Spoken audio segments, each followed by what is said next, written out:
एक शख्स गाड़ी खरीदने के लिए अपने जीवन की लगभग सभी कमाई को लगा देता है, और जब उसे पता चले कि उसके साथ स्कैम हुआ है, जब लोन डिफॉल्टर होने का उन्हें दंश झेलना पड़े और फाइनेंसर के गुर्गे उनके घर पर आकर गाली गलौज करें, तब उसकी रही सही हिम्मत भी खत्म हो जाती है। कुछ ऐसा ही हुआ है। ये जो तमाम लोग खड़े हैं, इन सबों के साथ तकरीबन इनकी संख्या भले ही अभी कम दिख रही हो, लेकिन 50 के आसपास है, जो शिकार हुए हैं बहुत बड़ी ठगी का। और इस स्कैम को अंजाम देने वाले न सिर्फ बाहर के लोग हैं, बल्कि धनबाद के लोग भी हैं। किस तरह की ठगी हुई है, किस तरह से गाड़ी लेकर के इनके नाम पर गाड़ी फाइनेंस करा करके उन गाड़ियों में अवैध तरीके से कई तरह के इलीगल कार्य हुए और गाड़ियां जब्त हुई, और उसके बाद ये तमाम लोग अब परेशान हैं, ये सभी लोग परेशान हैं। तो कहीं ना कहीं अब इन्हीं लोगों से पूछते हैं कि परेशानी क्या हुई और क्यों इन्हें यहाँ पर मीडिया के पास आने की नौबत आई। भैया, क्या परेशानी हुई थी? और सबसे पहले आप लोग अपने बारे में बताइए, उसके बाद बताइए कि क्या घटना हुई थी जिसकी वजह से आपको आज मीडिया के सामने आना पड़ा। जी, हम लोग यहाँ जितने भी उपस्थित लोग हैं, ये बहुत अलग अलग जगह से आए हैं। डिगवाडी, पाथरडी, भौरा, सब जगह कतरास से आए हुए हैं, और हमारा सब पीड़ित हैं हम लोग इस केस के। ये गुजरात की एक फर्जी कंपनी वैष्णवी ट्रांसपोर्ट नाम की आई, जिसने हमें ये कहा कि सरकारी और गैर सरकारी संस्थानों में हम लोग ट्रांसपोर्टेशन सर्विस देने का काम करते हैं।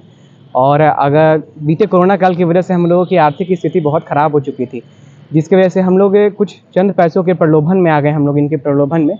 और ये लोग हमें ठगने की नीयत से, हम जितने भी लोग यहाँ पीड़ित खड़े हैं, हर एक के नाम से कम 3 से 5 गाड़ियाँ, 3 से 7 गाड़ियाँ बैंक से, सरकारी और गैर सरकारी बैंकों से फाइनेंस करवाई गई। और ये बोलकर हमारे साथ एग्रीमेंट किया गया कि ये हम लोग गाड़ी को ट्रांसपोर्टेशन सर्विसेज के लिए देंगे, गुजरात की कंपनी को, महाराष्ट्र की कंपनी को, अन्य राज्यों के अन्य विभिन्न कंपनियों को। मगर कुछ महीनों तक हम लोग को किस्त आया तो सब ठीक लगा कि चलो अच्छी बात है, अच्छी कंपनी है। मगर 3 से 4 महीने के बाद हमारा किस्त आना बिल्कुल बंद हो गया, जिसके बाद हमें बैंक मैनेजर, बैंक के एजेंट्स, बैंक के ब्रोकर्स और ये सब का बहुत उत्पीड़न झेलना पड़ा। ये हमारे घर आते थे और हमसे अभद्र भाषा का इस्तेमाल करते थे। हमारी माँ बहन, जितने भी हमारे फैमिली मेम्बर्स हैं, सबसे अभद्र भाषा का इस्तेमाल किया करते थे। जिसके बाद हम लोग थक हार कर दिनांक 3/9/2024 को झरिया थाना पहुँचते हैं, जिसके बाद हम लोग वहाँ पे अपनी प्राथमिकी दर्ज करवाते हैं।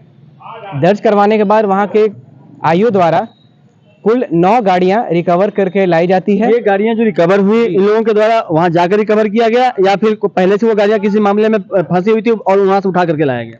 जी नहीं, ये गाड़ियाँ जब हमारे आईओ सर ने ट्रेस किया तो ये गाड़ियाँ पता चला ये गाड़ियाँ गुजरात, महाराष्ट्र और अन्य विभिन्न राज्यों में। तो हमारे आईओ विभिन्न राज्य में गए, खुद झारखंड पुलिस को लेकर, फोर्स को लेकर, और इसमें बहुत बड़ा योगदान रहा है बेरमो विधायक कुमार जयमंगल जी का, जिन्होंने एसएसपी साहब से बात करके इसका संज्ञान लिया। जी, तो उसके बाद जब आयु सर हमारे विभिन्न राज्यों में गए तो वहाँ से कुल बाहुबलियों के पास और ऐसे माफियाओं के पास हम लोगों की जाली दस्तावेज बनाकर गाड़ियों को बेच दिया गया है, जहाँ से हम जैसे आम लोगों को लाना बहुत मुश्किल है। और अगर हम अपनी गाड़ी को खुद लाने जाते हैं तो हमें समझिए वहाँ पे मौत का सामना करना होगा। आप बताइए, आपने स्वयं केस किया है, तो जब आप लोगों को ठगी का एहसास हुआ तो सबसे पहले आप लोगों ने क्या किया? हम लोग सभी एक दूसरे से मुलाकात किए। पहले जितने हम लोग ग्रुप में आदमी थे, पता चला वो भी दिए इस मैटर में। सभी मिल के हम लोग बनियर ग्राउंड में बैठ के रखे थे। उसके बाद हम ही सब ने मिल के डिसाइड किया कि केस किया जाए। तो उस समय हम लोग का केस कहीं लिया भी नहीं जा रहा था। तब हम लोग को कुमार जयमंगल सिंह, जो बेरमो का विधायक है, अनूप बाबू, उनके पास हम लोग गए। वो हम लोग का बात सुने, समझे। वो एसएसपी उस समय जनार्दन सर थे, उनको फ़ोन किया मेरे सामने। फिर आगे एसपी साहब इस केस को देखते हुए कार्रवाई किए। तो हमारे केस आई, बिट्टू सर वो गुजरात गए जी। करीबन 9 गाड़ी गुजरात से यहाँ पकड़ के लाई गई, घींच के लाई गई। 9 के बाद क्या कार्रवाई हुई? 9 गाड़ियां तो आप लोगों ने मंगवा ली, उसके बाद जो फर्दर गाड़ियां जो बची हुई हैं वो कहां पर हैं, और उसके बारे में आप लोगों को क्या जानकारी है? और अभी आप लोगों को बैंक टॉर्चर कर रहा है या नहीं? बैंक तो बहुत टॉर्चर कर रहा है। बैंक इतना टॉर्चर कर रहा है कि लगता है सुसाइड करना। कभी आके, कभी हम घर में नहीं है तो माँ बहन के साथ गलत बिहेवियर मत करता है। बैंक वाले लगातार हम लोगों पे फिजिकली और मेंटली हरास करने के लिए कभी दिल्ली से और कभी कोलकाता जैसे कोर्ट से हम लोगों पे बार बार केस किए जा रहे हैं, और हम लोगों का जीना इस तरीके से हराम हो चुका है। और सबसे निंदनीय बात तो ये है सर हम लोगों के लिए कि इन अभियुक्तों को जरा सा भी कानून का खौफ नहीं है। ये खुलेआम सोशल मीडिया पे झारखंड नंबर प्लेट के साथ इंस्टाग्राम पे रील्स और फोटो अपलोड करके दबंगई कायम कर रहे हैं। इसे जरा भी डर तो नहीं। जो वर्तमान सीनियर एसपी हैं उनसे आप लोगों ने मुलाकात की? जी अभी 8 तारीख को अभी परसों रोज ही हम लोगों ने मिल के आया है प्रभात सर से।